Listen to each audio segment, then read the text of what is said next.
dreamed up the subject for this speech. I actually dreamed that I was giving a talk on my cast iron skillets. I woke up and thought, what a dumb idea.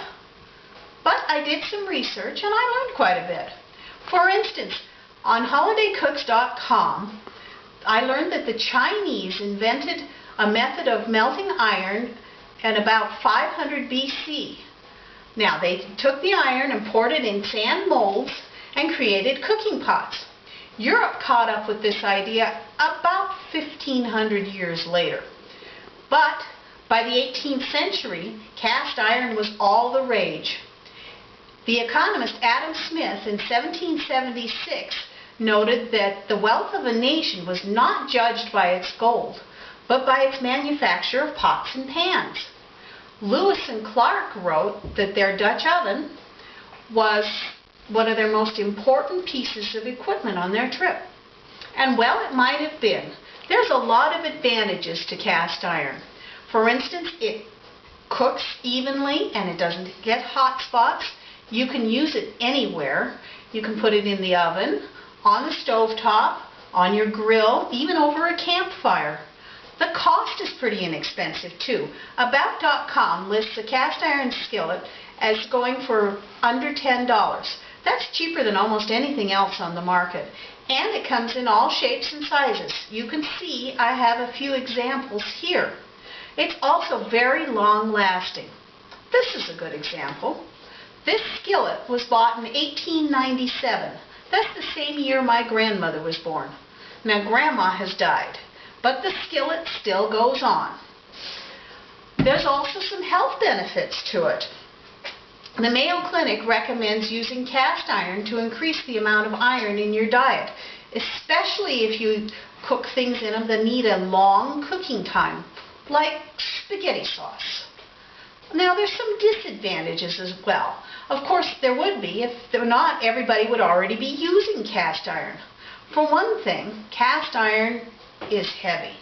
It would make a good exercise weight or a weapon.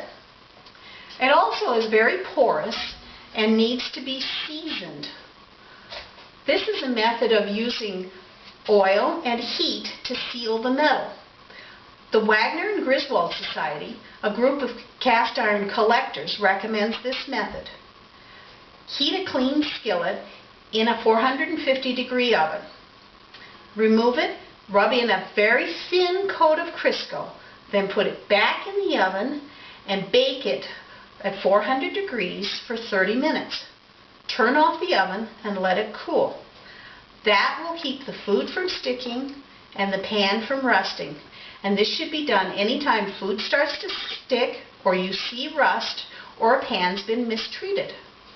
You also need to clean cast iron a little differently than you do other cookware. My favorite method is to put some water in it, put it on the stove to bake, let it boil, then scrub it out with a good brush. Once you're done, dry it thoroughly, rub a little more Crisco on it. This will keep your food from sticking, and this should be done any time that you're washing a pan.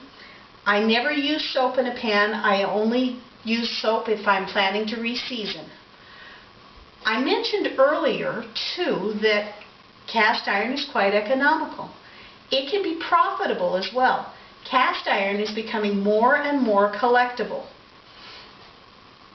If you happen to own cast iron, look for the maker's mark on the bottom of the pan and go online to see more. You may actually own some black gold. Now finally, I must tell you about the food. No matter what you cook in cast iron, it adds its own indefinable flavor to it. Maybe it's the fact that cast iron takes a little more effort than just nuking something.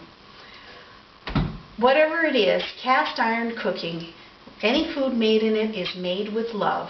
I'm going to leave you with a quote today from southerncooks.com.